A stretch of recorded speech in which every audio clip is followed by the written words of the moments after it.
Hello, my name is Bruno Capolongo. I'm a full-time artist and I'm here in my studio where I also teach. I have a part-time atelier and gallery, and I'm just making a few short videos to motivate and hopefully inspire and encourage. Today my subject is influences, and I just want you to consider the influences in your life. So if you start your day with the news and end your day with the news, and during the day have a habit of talking about politics and all the doom and gloom that is conveyed in the news, which may or may not be telling us what's truly happening, since the news media seems to be making rather than reporting news often. But that's another conversation.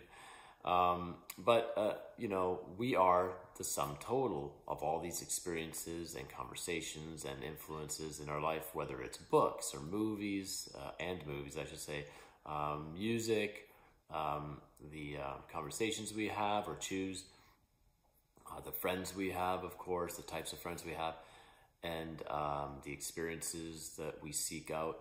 So if we are the reflection and sum total of those things, isn't it important to ensure that those influences and reflections are the best possible? You know, what you take in is what you're clearly going to reflect.